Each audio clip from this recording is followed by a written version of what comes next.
There are some pigeons in my backyard that have decided to make themselves right at home. There's poo everywhere, and during the summer it's nearly intolerable. So this is a warning shot. Pigeons, this is pigeon breast. Absolutely delicious, wild, in season, and very delicious. They're going to be getting a curing, foundational set of flavors. We've got a little bit of salt, some sugar, and some Prague powder to make sure no nasties grow in it. And then each of these is going to be done in a slightly different way. The first flavour we're going to put in there is garlic. It's a fantastic foundational flavour.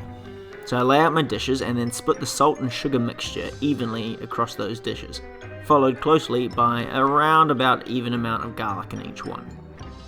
Now that's going to get followed up by some fairly complicated flavours, or at least challenging flavours. We've got cacao nibs, we've got coffee, we've got sage, probably the easiest of the lot, and then we've got ginger. And so those are all going to get bagged up along with one pigeon breast each. Once you've done that, you put them for about 10 days on a flat surface in the fridge. And they should sit there and cure. And we're about to see the results in 3, 2, 1. I've had these in the fridge for about 10 days now. And it doesn't actually smell bad. It smells like loosely what I put in there. Some things just are able to permeate through plastic, unlike others. But they actually look fine as well, much in the same way that the duck came out sort of shriveled up and a little bit firm. This one sort of is done all right. There's no discoloration. But for now, these need to get a rinse. And once they've had a rinse, I'll have a look at them on the chopping board here, and then we'll decide on some dishes. This part here is by far and away the scariest part of this process. That one had a bit of black fringing on it. This one's completely hidden, so you don't know until you've rinsed it. The next one had a slightly green hue to it, which I'm assuming was from the sage. And then finally, this one's just straight up black. You can see why this is scary. You don't know what you're going to get. So after that, just laid them out, and we're going to give them a go in terms of seeing how the textures change. I mean, this one's quite stiff. The ginger one, much softer.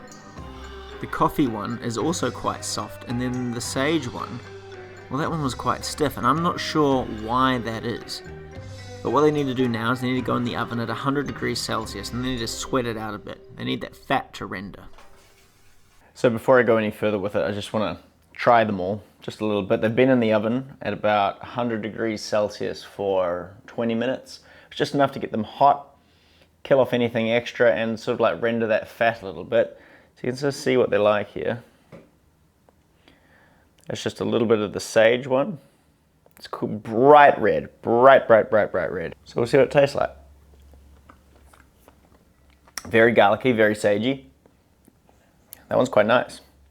This is probably the most peculiar one. This is the coffee one. Takes a little while for the coffee to develop on that one, but by the time the fat sort of like spread out across your mouth, there's a distinct coffee flavor, but not as intense as I thought. The pigeon still takes center stage on this one. This is the ginger one. Now I expect with the ginger one that this is going to be pretty overwhelmed by the ginger.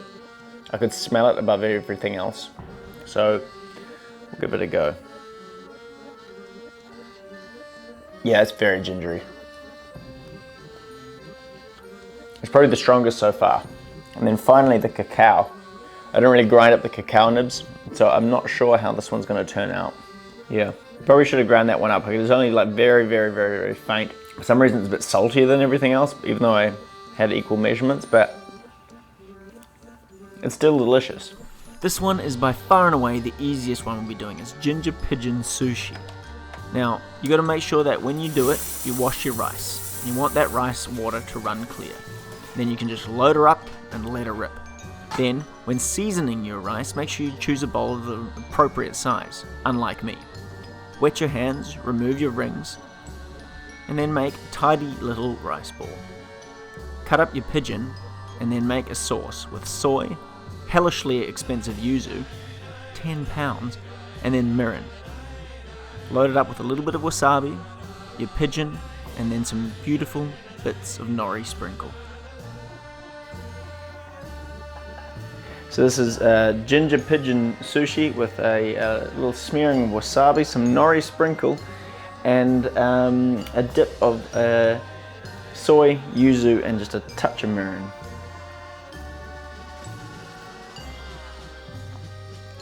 The pigeon's sort of like seasoning.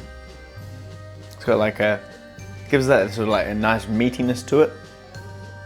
And it just sort of slips down under and leaves like this gingery flavour behind, and it's sort of like that gingery flavour sort of like melds in with the seasoning from the sushi rice and that little sharp kick from the wasabi. Would do it again, I think. Yeah. So the next one was the sage pigeon. I wanted to play on the herbaceousness of that. So you go in with some parsley, some lemon, some salt, pepper, chili, oregano, and give it all a good old mince into a bowl with a little bit of thyme distillate water, and then follow it up with some olive oil. Mix it all in and it gives you a nice fresh zesty salsa. So next up you want to blend together edamame beans and pistachios, grate some potatoes and wring the hell out of them, and then a little bit of olive oil in a medium hot frying pan, and then just fry these until crispy. That's all it is. Plate it up with a bit of that edamame paste, with a rosti, and then your pigeon. Give that a torching, you watch those things curl up, it's great. Then you follow it up with your egg, and that egg is going to be perfectly poached, and then on top you got your zesty, beautiful salsa, some fresh pistachios, a little bit of garnish. Get a nice swirling shot going, then pop that egg yolk for the camera, and dig in. Look at that yolk. So the whole aim here is to try and sort of balance out and echo the flavour of the pigeon. So we'll give it a go. Well, the pigeon, wow. The pigeon forms its function very well. It's almost like the bacon in a breakfast dish here. It's a nice little salty hit, and I haven't actually salted most of what's on the plate very much. So it gives it like a nice sort of oomph. The sage doesn't really come through, but then again, this is quite a busy plate. So if I just try one little bit though, it's there, it's alive, it's very, very present. So I think it must just come together with all the other flavors on the plate and just sort of add another little floral note. This one's delicious. So we are down to the final two pigeons. We've got cacao and we've got coffee. So the way this is going to work is we're going to peel this sweet potato here, which is nice and starchy. We're going to give it a chop. We're going to also peel and chop these two potatoes, and they're going to go in the pressure cooker. And we're just going to peel a few cloves of garlic, and they're also going to go into the pressure cooker, and that all is going to get nuked.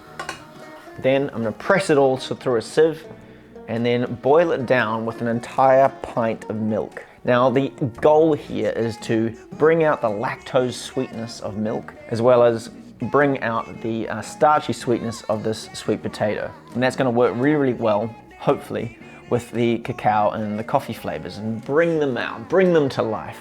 It's going to get dotted with a little bit of this. So this is nigella seed oil. So we're going to get just the tiniest little dot into that puree, give it a little bit of a floral kick. Then we're going to start decorating it. So that goes down, the pigeon gets finely sliced, and we're going to torch it so it curls up and provides like a little bit of visual contrast. Then we're going to go in with the chives, which are going to get minced.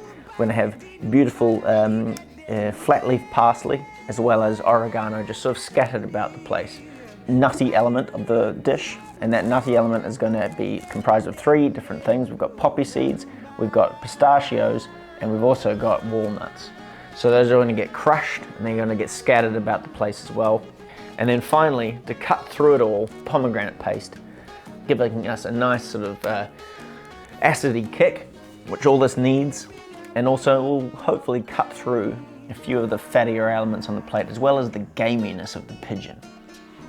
So all that being said, by the time I've finished talking, we should be ready to see this plated up, and then we can give it a rating. So let's crack on. Okay, well, straight into it.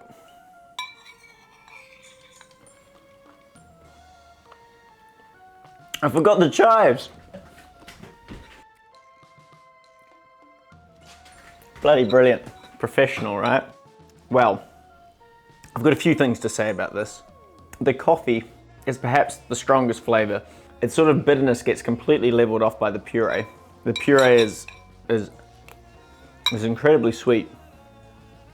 Not overwhelmingly sweet, but not what you would expect. And so the coffee just sort of glides on in, glides on out, and the cacao is just sort of this really, really light, earthy flavour underneath everything. The bitterness is ever so slightly there, but I suppose that's what I should expect, because with the collection of things that are put on the plate, it's almost like it becomes an ensemble as opposed to an actual sort of like coffee, mocha, this, that, all these grand statements I've made before. Don't get me wrong, this is delicious, but it's not as punchy as I thought it would be. Perhaps if I used like a powdered espresso, or an instant coffee, I think would probably get me better results, because it would sort of collapse, liquefy, along with the whole marinating process. It's interesting though, because when you have protein so lightly applied, it almost becomes a seasoning in itself. It's not where the bulk of the dish lies. But I highly recommend at least using this format. I don't necessarily recommend going and curing a whole bunch of pigeon breasts. It's an interesting experiment though in flavors. So I would say if you can pull together a little bit of like venison, cured venison, or even just thinly sliced, lightly fried venison, you could easily use some of these flavors. Like the pomegranate coming through is absolutely fantastic. The nuttiness really, really works. All these like deep, earthy flavors work really well with the gaminess of this meat. My favorite dish, well, not the sushi. The sushi was nice, but it wasn't that dynamic. It was just a bit of fun, that one.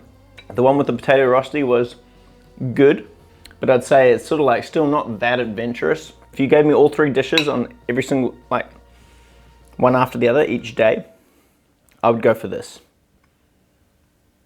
Yeah, I think I'd go for this one.